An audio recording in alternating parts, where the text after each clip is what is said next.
সন্তান, শিশু সন্তান মায়ের শিয়র থেকে নাড়াচাড়া করে নাই। উচ্ছ্বাস বলুন সুবহানাল্লাহ। এমন সন্তান চাই কি চাই না? যদি সেরকম সন্তান চান, কুসংস্কার মুক্ত বিয়ে শাদীর ব্যবস্থা করেন। বিয়েতে যদি আপনি প্যাকেজের অনুষ্ঠান করেন, আপনি সেই সন্তান পাবেন না। বিয়ের মধ্যে যদি আপনি 7 পুকুরের পানি তুলে গোসল দেন, আপনি সেই সন্তান পাবেন না। আপনি পুরুষ হয়ে যদি হাতে মেহেদি দেন, আপনি সেই সন্তান পাবেন না। আপনি যদি মুসলমানের ছেলে হয়ে বিয়ের মধ্যে বেহায়াপনা করেন, আপনি সেই সন্তানের মা বাপ হবেন না। ঠিক কিনা বেঠিক? বিশ্বাস আছে কি নাই? তাহলে এগুলা ত্যাগ করবো আমরা, ঠিক কিনা? আল্লাহ আমাদেরকে কবুল করুক, সবাই বলুন আমিন। মা খুশি হয়ে গেলেন, বাবা তুমি শুয়ে যাও, আমি তোমার প্রতি সন্তুষ্ট হয়ে গেছি। মা উঠে উযু কালাম করে তাহাজ্জুদের নামাজ আদায় করলেন, আল্লাহর দরবারে হাত তুলে দিলেন, আল্লাহ আমার এই শিশু সন্তান আমাকে বেশি খুশি করেছে, বেশি সন্তুষ্ট করেছে। আল্লাহ আমার সন্তানকে তুমি কবুল করো। শুধু কবুল নয় আল্লাহ, আমার সন্তানকে এমন বেলায়েত দান করো, আমার সন্তানকে তুমি সুলতানুল আরিফিন বানিয়ে দাও। উচ্চাজ বলুন সুবহানাল্লাহ। কি বানিয়ে দাও? সুলতানুল, সুলতান মানে বাদশাহ, সুলতান মানে আরিফ মানে আল্লাহর ওলি। আরিফ বান্দা, ওলি আল্লাহ তোমার বন্ধু, তোমার বন্ধুদের সর্দার বানিয়ে দাও। উচ্চাজ বলুন সুবহানাল্লাহ। মার দোয়া কবুল হয় কি হয় না? তীর খামটা থেকে যেভাবে দ্রুত চলে, তার চেয়েও দ্রুত গতিতে মা বাবার দোয়া যায়, মা বাবার বদদোয়া যায়। যদি বদদোয়া নিয়ে আমরা ধ্বংস হয়ে যাব। আমাদের চোখে অনেক প্রমাণ আছে, আছে কি নাই? আল্লাহ আমাদের শিক্ষা নেওয়ার তৌফিক দিন, সবাই বলুন আমিন। ওই সুলতান বাজিদ যখন কবরে দেওয়া হলো, মুনকির নকির বলতে যে মান রব্বুকা, তোমার রব কে? আমার সুলতানুল আরিফিন বলছেন, আমি এখানে সওয়ালের জবাব দিতে আসি নাই। দুনিয়ার জমিনে আমি অনেক সওয়াল করেছি, সমস্ত সওয়ালের জবাব নিতে এসেছি কবরে। উচ্চাজ বলুন সুবহানাল্লাহ। এই কথাকে আমরা বলতে পারবো কবরে? সেই শক্তি কি আছে আমাদের? কেন নাই? আমরা সেই জায়গায় নেই। সুলতানুল আরিফিন সেই জায়গায় ছিল, সেই ক্ষমতা অর্জন করেছেন বলেই কবরের মধ্যে গিয়ে মুনকির নকিরের সাথে মার্কেটিং করার ক্ষমতা আল্লাহ দিয়েছেন। উচ্চাজ বলুন সুবহানাল্লাহ। আমি তোমাদের সওয়ালের জবাব তো দিব না, আমি জবাব নিতে এসেছি। বলতে কিসের জবাব? বলতে আমি আমার দুনিয়ার জমিনে আমি যতদিন বেঁচে ছিলাম আল্লাহ আল্লাহ জিকির করেছি, আল্লাহকে ভালোবেসেছি। আল্লাহ ভালোবেসেছি কিনা আমি জানি না, আমি এখানে জানতে এসেছি আল্লাহ আমাকে বান্দা হিসেবে গ্রহণ করেছে কিনা, আল্লাহ আমাকে ভালোবেসেছে কিনা। উচ্চাজ বলুন সুবহানাল্লাহ। ফেরেশতারা আশ্চর্য হয়ে গেলেন, এইরকম কোন বান্দার কবরে তো আমরা যাই নাই। হাজার হাজার কোটি কোটি বান্দার কবরের মধ্যে সওয়াল এবং জবাব নিয়েছি, এই কোন বান্দা উল্টা আমাদেরকে প্রশ্ন করে বসলো। আল্লাহর কাছে একজন ফেরেশতা চলে গেলেন, আরেকজন ফেরেশতাকে বন্দী করা হলো। আরেকজন ফেরেশতা গিয়ে আল্লাহকে, আল্লাহ তুমি কোন বান্দার কবরে আমাদেরকে পাঠালেন? ওই বান্দা আমাদের একজন ফেরেশতাকে অ্যারেস্ট করেছে, সওয়ালের জবাব দিবে দূরের কথা, উল্টা আমাদেরকে সওয়াল করে বসলো। আল্লাহ এই প্রশ্ন করেছে, আমার আল্লাহ কুদরতের দরবারে কুদরতি হাসতেছে, ও আমার ফেরেশতা ইনি আমার আরিফ বান্দা, আমার প্রিয় বান্দা, সে আমার মকবুল বান্দা, তাকে গিয়ে বলো আমি সুলতানুল আরিফিনকে এমন ভালোবাসি, আমি সমস্ত ভালোবাসা আমার সুলতানুল আরিফিনের জন্য উৎসর্গ করেছি। উচ্চাজ বলুন সুবহানাল্লাহ। এবং আমার বান্দাকে এমন ভাবে ঘুম পাড়িয়ে দাও যেন কোনো ধরনের ডিস্টার্ব না হয়। আমার বাজিদ দুনিয়ার জমিনে ঘুমায় নাই। উচ্চাজ বলুন সুবহানাল্লাহ। এগুলা হচ্ছে আমাদের জন্য শিক্ষা, কিছু কিচ্ছা নয় এগুলা। এখান থেকে আমাদেরকে শিক্ষা নিতে হবে, হবে কি হবে না? আল্লাহ বলছে এইভাবে যদি কেউ যদি আমার নবীকে ভালোবাসে, কেউ যদি আমার নবীকে যদি ইত্তেবা করে, আমি আল্লাহ তাদেরকে ভালোবাসবো। ইউহিব্বুকুমুল্লাহ। উচ্চাজ বলুন সুবহানাল্লাহ। আমি আল্লাহ তাদেরকে ভালোবাসবো, ভালোবাসিতে তাকিব। শুধু তাই নয়, আমার এই ভালোবাসার বান্দা যদি কোনো সওয়াল করে আমি তার জবাবও দেব ভালোবেসে। উচ্চাজ বলুন সুবহানাল্লাহ। সুলতানুল আরিফিনের সেই জবাব দিয়েছিলেন, গৌসে পাকের কবরের মধ্যে জবাব দিয়েছিলেন, আল্লাহর ভালোবাসার বহিঃপ্রকাশ ঘটিয়েছিলেন। উচ্চাজ বলুন না সুবহানাল্লাহ। আমার আল্লাহ বলতেছেন, ও দুনিয়ার মানুষ জেনে রাখো, আমি শুধু তোমাদেরকে ভালোবাসবো, শুধু তাই নয়, আরো পুরস্কার তোমাদের জন্য রয়েছে। আল্লাহ কি পুরস্কার রয়েছে? ইউহিব্বুকুমুল্লাহ ওয়া ইয়াগফিরু লাকুম যুনুবাকুম। উচ্চ আওয়াজ দিয়ে বলুন সুবহানাল্লাহ। আমি তোমাদের জীবনের গুনাহ maaf করে দেব। উচ্চাজ বলুন সুবহানাল্লাহ। কি করলে? নবীকে ভালোবাসলে, নবীর ইত্তেবা করলে, নবীর শরীয়ত মানলে, কুরআন সুন্নাহ মোতাবেক যদি আপনি জীবন গঠন করেন, আল্লাহ বলছেন আমি তোমাকে ভালোবাসবো, তোমার জীবনের গুনাহ মাফ করে দেব। উচ্ছ্বাস বলুন সুবহানাল্লাহ। ওয়া ইয়াগফিরু লাকুম যুনুবাকুম ওয়াল্লাহু গফুরুর রহিম। উচ্ছ্বাস দিয়ে বলুন না সুবহানাল্লাহ। আরো ছোট করে সুবহানাল্লাহ আওয়াজ আসছে না? ঘুম আসতেছে আপনাদের? একটু চা খাবেন? আল্লাহ আমাদেরকে কবুল করুক। সবাই বলুন আমিন। আওয়াজ দিয়ে একটু দরুদ শরীফ পড়ি। আল্লাহুম্মা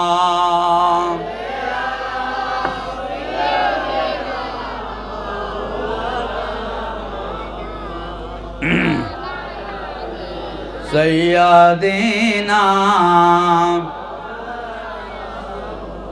নবী সারা নাই সাহারা, জানো দুনিয়া ওয়ালা নবী মোদের নয়ন মনি, নবী গলার মালা, নবী সারা নাই সাহারা, জানো দুনিয়া ওয়ালা নবী মোদের নয়ন মনি, নবী গলার মালা, নবী সারা নাই সাহারা। সালাতুন ইয়া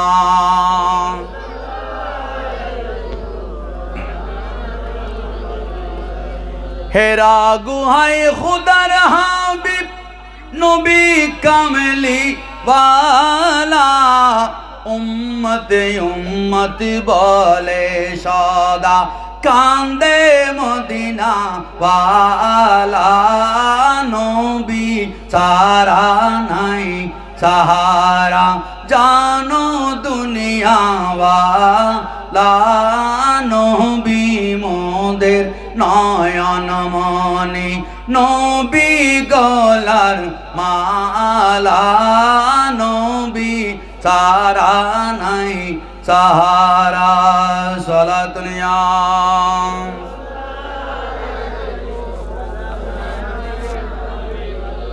তাহলে নবীকে ভালোবাসলে লাভ আছে কি নাই?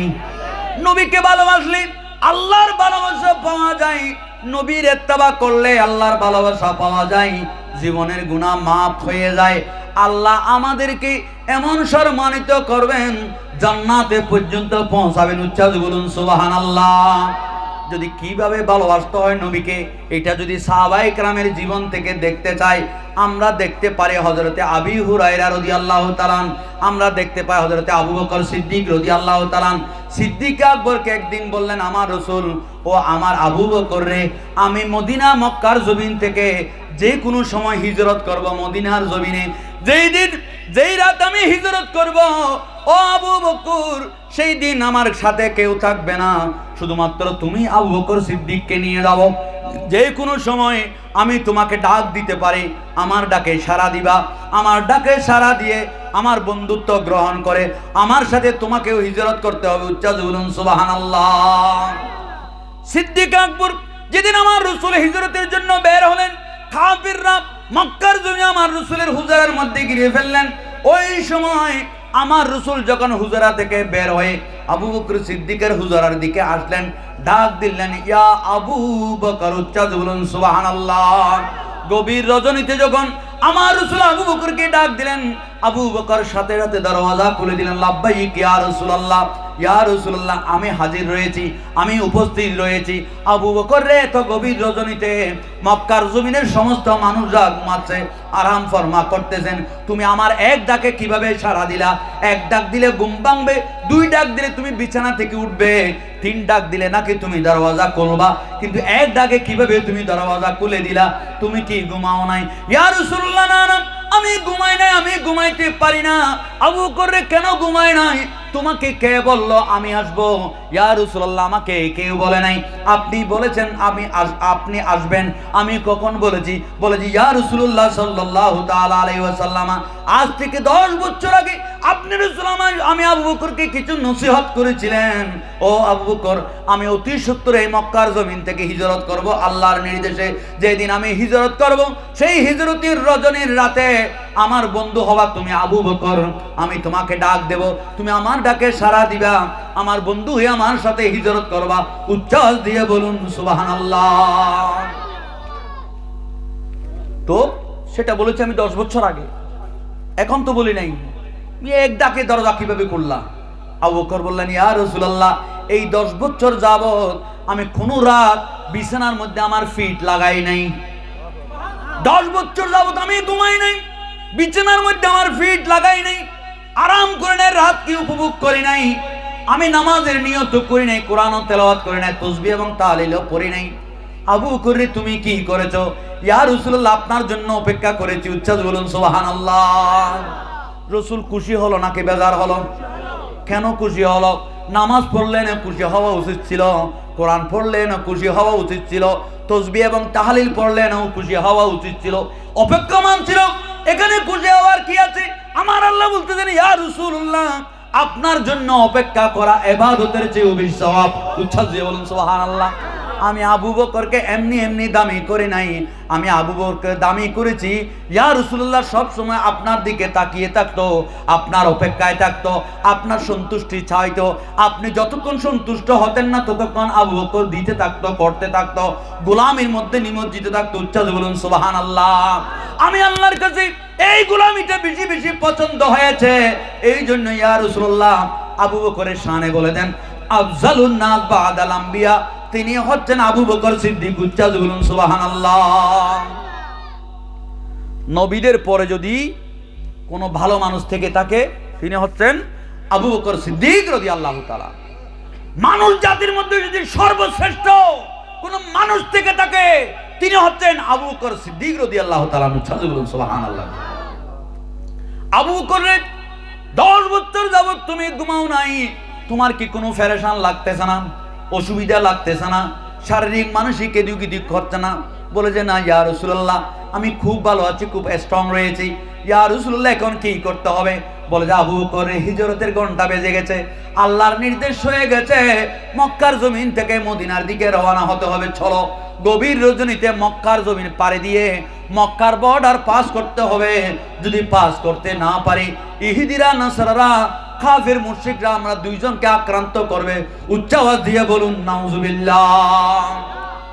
আবু বকর সিদ্দিক আমার রাসূলকে নিয়ে হিজরত শুরু করলেন।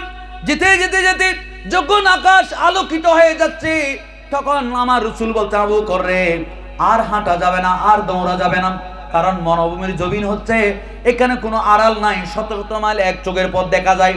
আমরা হাঁটছি, দৌড়ছি, কাফেররা দেখতে পাবে, আমাদের পিছু নিবে, আমাদেরকে আক্রান্ত করবে।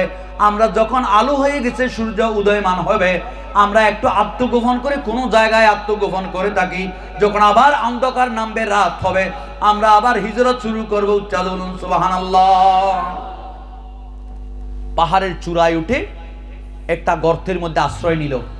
আপনারা যারা হজে গিয়েছেন, মক্কার সেই পাহাড়ের মধ্যে আপনারা পরিদর্শন করেছেন, দেখেছেন, যারা ভবিষ্যতে যাবেন এই পাহাড়গুলা দেখবেন, এগুলা দেখার ব্যবস্থা আছে এখনো। আবু বকর সিদ্দিক রাদিয়াল্লাহু তাআলা বলছেন, ইয়া রাসূলুল্লাহ, গর্তের ভিতর দেখতেছি একটু হাবিজাবি দেখা যাচ্ছে, কোনো বিষাক্ত সাপ বিচ্ছু থাকতে পারে, আমি একটু পরিষ্কার করে নিই। পরিষ্কার করার পর আপনি ঢুকবেন, আপনি আরাম করবেন। হঠাৎ ঢুকলে কোনো সাপ যদি ছোবল দেয় আপনার গায়ে পড়বে, আমি আবু বকর থাকতে আপনার গায়ের উপর কোনো হিংস্র জন্তুর ছোবল দিতে দিব না। উচ্চারণ বলুন সুবহানাল্লাহ। মরলে আমি আবু বকর আগে মরবো, আপনাকে আমি দিব না। আবু বকর সিদ্দিক ঢুকলেন, গর্তটা পরিষ্কার করলেন। গোটা গর্তের মধ্যে দেখা যাচ্ছে সবগুলা গর্ত, এরকম গর্ত গর্ত গর্ত গর্ত। আবু বকর সিদ্দিক রাদিয়াল্লাহু তাআলা তার গায়ের কাপড় দিয়ে, ফাগরির কাপড় দিয়ে, করদানার কাপড় দিয়ে সিরে সিরে সিরে সব গর্ত নাটলো। একটা গর্ত জাম করতে পারে নাই, কাপড় শেষ হয়ে গেছে। একটা গর্ত জাম করতে পারে নাই, সেই গর্তের মধ্যে আবু বকর সিদ্দিক পায়ের মুড়িটা দিয়ে আল্লাহ রাসূলকে ডাকলেন, ইয়া রাসূলুল্লাহ, আপনি গর্তের মধ্যে প্রবেশ করুন, আমি সমস্ত গর্তগুলা জাম করে দিয়েছি, একটা গর্ত আমি জাম করতে পারি নাই, সেটা আমার পা দিয়ে জাম করেছি। ইয়া রাসূলুল্লাহ, আপনি আরাম করুন, আমার খোলের মধ্যে মাথা রেখে আপনি একটু বিশ্রাম নেন, সারা রাত যাবত অনেক কষ্ট হয়েছে, অনেক দৌড়াদৌড়ি করেছি। আবু বকর রে, তুমি কি আরাম করবে না? তুমি তো 10 বছর যাবত আরাম করো নাই, 10 বছর যাবত আমার জন্য অপেক্ষামান ছিলা। ইয়া রাসূলুল্লাহ, 10 বছর যাবত আপনার জন্য অপেক্ষা করেছিলাম, এই রাতের জন্যই, এই রাতে আপনি আমার কোলে আরাম করবেন, আমি আমার রসুলের গোলামি করব। উচ্চাদ বলুন সুবহানাল্লাহ। আমি আপনার গোলামি করব, এটার জন্য তো অপেক্ষা করেছিলাম, এটাই তো করব আমি, আমার কাজ তো এটাই। রসুল আরাম করতেছেন, আর ওই গর্তের মধ্যে একটা সাপ ছিল, ওই সাপটা টুকা মারতেছেন পায়ের মধ্যে।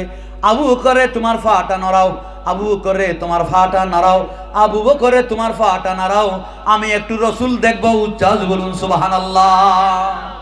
সাপ কি রসুল চিনে? চিনে কি চিনে না? চিনে, মানুষ চিনে না, আমরা মানুষ হয়ে চিনি না রসুলকে। গর্তের সাপ মানুষ, রসুল চিনে। বনের হরিণী রসুল চিনে, বনের গাছ রসুল চিনে। নবীর উম্মত হয়ে নবীকে চিনে নাই, ঠিক কিনে বেটি?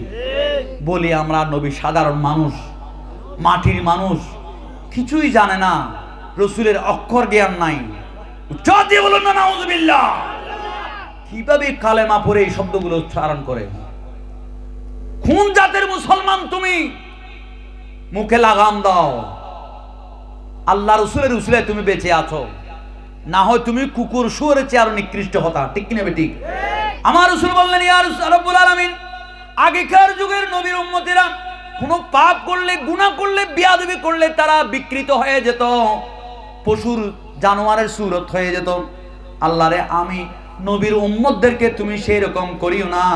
তারা যদি ভুল করে, গুনাহ করে, তাদের আমলনামায় লেখা থাকবে, কাল কিয়ামতের ময়দানে বিচার হবে, দুনিয়ার জমিনে তাদেরকে কোনো হাইওয়ানের সুরত বানাবে না।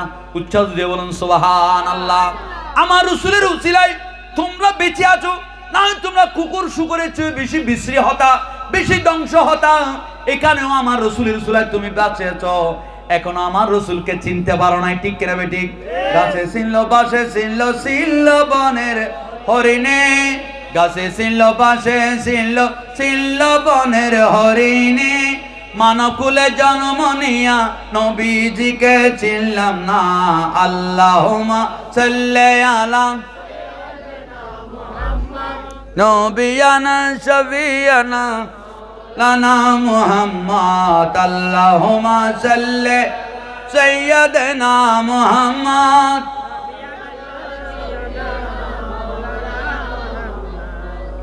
আবু বকর তোমার পাটা নাড়ো, আমি একটু রসুল দেখবো। আমি কাকে দেখবো? বলছে কে? সাপ। আবু বকর সিদ্দিক পা নাড়াবে না, রসুলের উপর সাপের নিঃশ্বাস ফেলতে দিবে না, এমন দৃঢ় বিশ্বাস নিয়ে আবু বকর সিদ্দিক পা দিয়ে রেখেছে।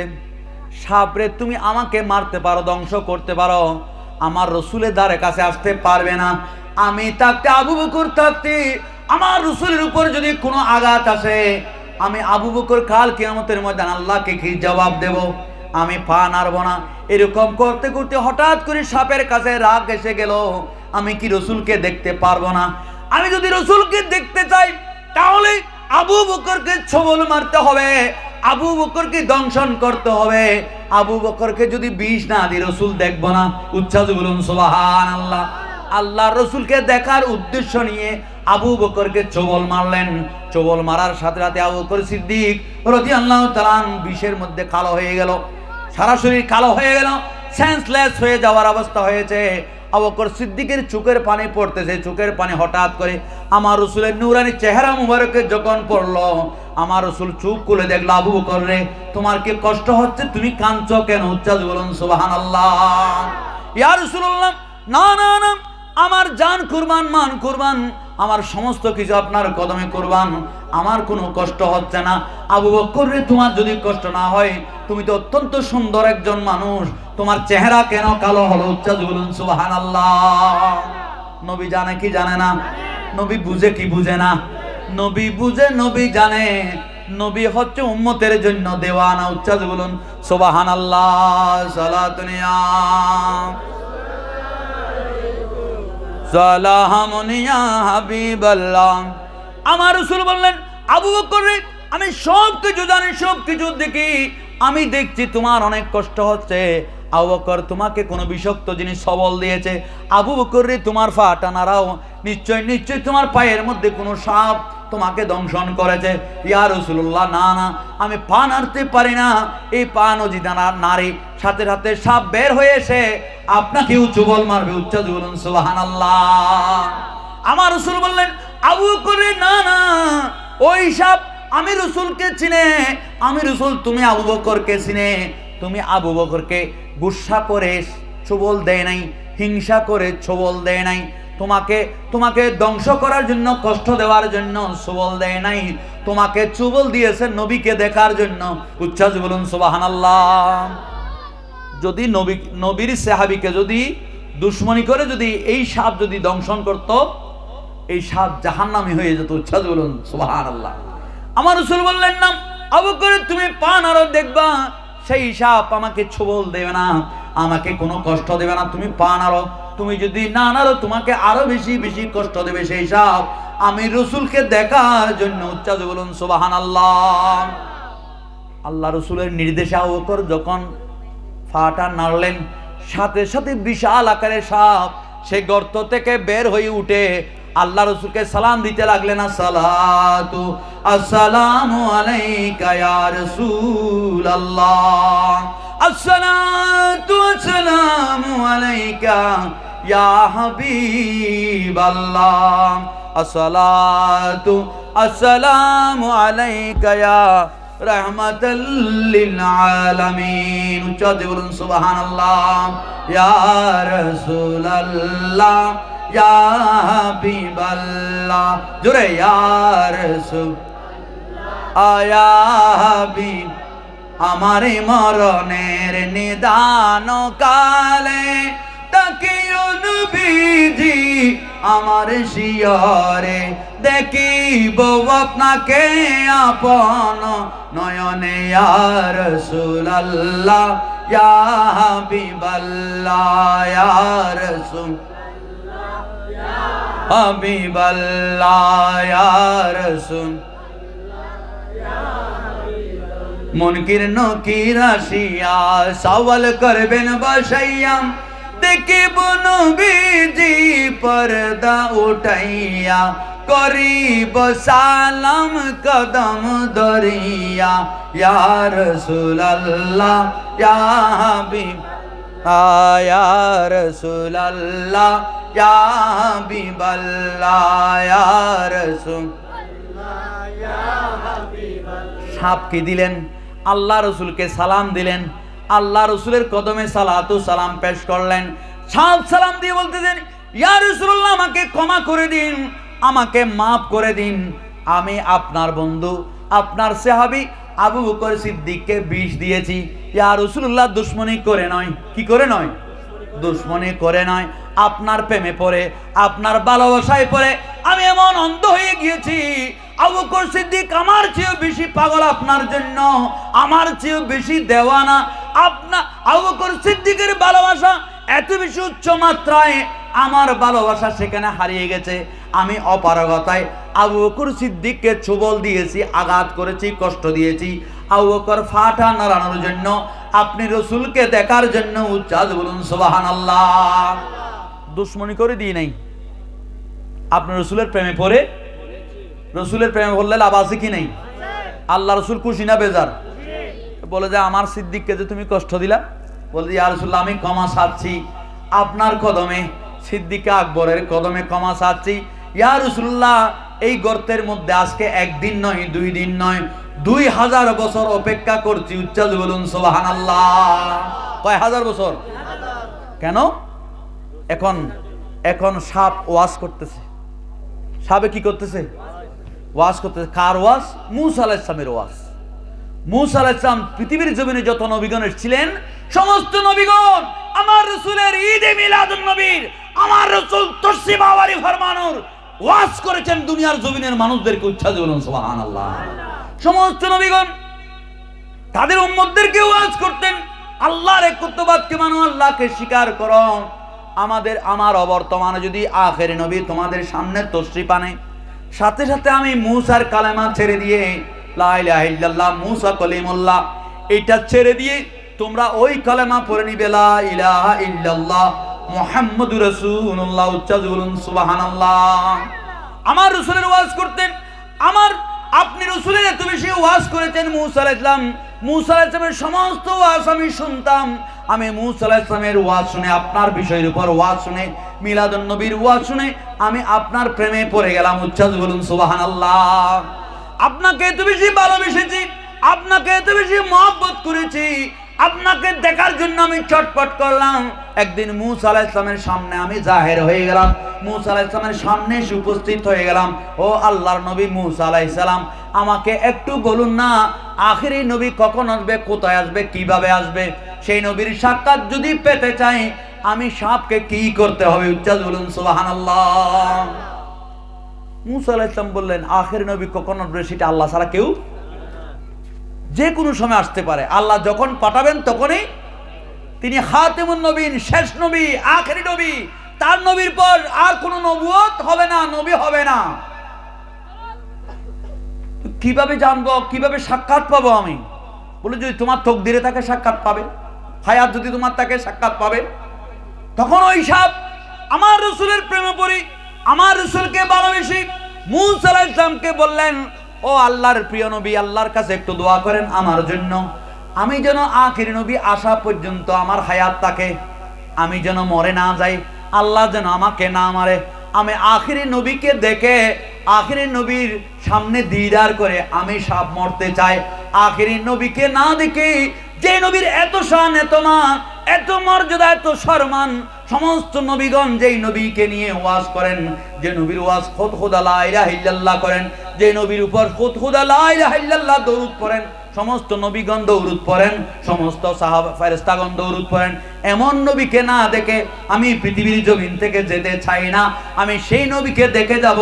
আই মূসা আলাইহিস সালাম, আল্লাহর দরবারে একটু দোয়া করেন যেন আখেরি নবী আসা পর্যন্ত আমি সাপের হায়াতকে দারাজ করে দেয়, বরকত করে দেয়।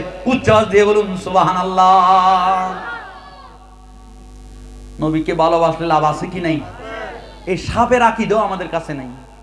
একটা সাপের আকীদা পর্যন্ত আমরা এখনো পোষণ করতে পারি নাই। আমরা মুসলমান হয়ে ঈদে মিলাদুন নবী করলে অনেকের গায়ে জ্বালা ধরে যায়, ঠিক কি না বেঠিক? অনেকে বলে ঈদে মিলাদুন নবী কি দরকার, নামাজ পড়ো, রোজা রাখো, বলে কি না? ঈদে মিলাদুন নবী না করলে আপনার নামাজও হবে না। ঈদে মিলাদুন নবীর আকীদা যদি তোমার কাছে না থাকে, তোমার নামাজ কোনো কাজে আসবে না, তোমার নামাজ ফাও হয়ে যাবে। নামাজের জন্য ঈমান শর্ত, রোজার জন্য ঈমান শর্ত, হজের জন্য ঈমান শর্ত, যাকাতের জন্য ঈমান শর্ত, ভালো কাজের জন্য ঈমান শর্ত। ঈমান না থাকলে কোনো ভালো কাজের বেনিফিট, রেজাল্ট আপনি আমি পাবো না। উচ্চাস করুন সুবহানাল্লাহ। ঈমান হচ্ছে ঈদে মিলাদুন নবী। আল্লাহ আমাদেরকে বুঝার তৌফিক দিন, সবাই বলুন আমিন। সালাতুন ইয়া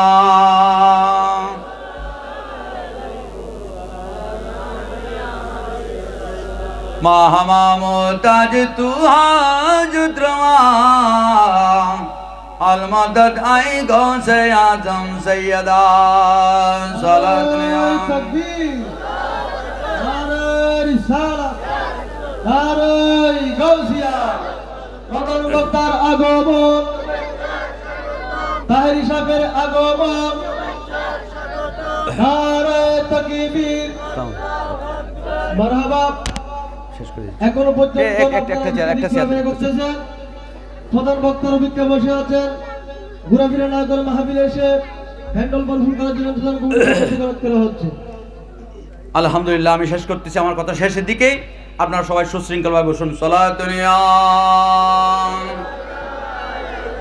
সালামুন ইয়া হাবিবাল্লাহ হযরত শাহ আহমদুল্লাহ কদরি কুতুব লাকতাবে বেলাদ মশরিকে। সালাতুন ইয়া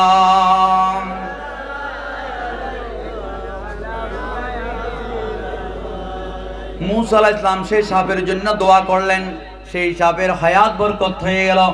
আমার রাসূলকে বললেন, ইয়া রাসূলুল্লাহ, মূসা আলাইহিস সালামের দোয়ায় আমি সাপের দোয়া কবুল হয়েছে, আমার স্বামী সাপের হায়াত বেড়ে গেছে। আপনি রাসূলকে দেখার জন্য অপেক্ষা করেছিলাম। ইয়া রাসূলুল্লাহ, আপনাকে দেখার মধ্যে প্রতিবন্ধকতা সৃষ্টি করেছেন সিদ্দিক আকবর, সিদ্দিক আকবরকে আমি দুশমনি করে ছোবল মারি নাই, আপনার প্রেমে পড়ে ছোবল মেরেছি, ক্ষমা চাচ্ছি। আল্লাহ রাসূল খুশি হলেন। ওই সাপের জন্য সিদ্দিক আকবরের জন্য দোয়া করলেন। সিদ্দিক আকবরের সেই ছোবল মারার জায়গার মধ্যে যখন আমার রাসূলের তো মোবারক লাগিয়ে দিলেন, সিদ্দিক আকবরের বিষ ফানি হয়ে গেল। চালু বলুন সুবহানাল্লাহ, সালাতুন ইয়া সালামুন ইয়া হাবিবাল্লাহ। দরুদ পর জুলুস কর, দরুদ পর জুলুস কর, গাও নবীজির শান, তোমরা গাও নবীজির শান। বড়ই ভাগ্যবান আমরা, বড়ই ভাগ্যবান, বড়ই ভাগ্যবান আমরা, বড়ই ভাগ্যবান। দরুদ পর জুলুস কর, জুলুস কর, দরুদ পর, গাও নবীজির শান, তোমরা গাও নবীজির শান। বড়ই ভাগ্যবান আমরা, বড়ই ভাগ্যবান, বড়ই ভাগ্যবান আমরা, বড়ই ভাগ্যবান। সালাতুন ইয়া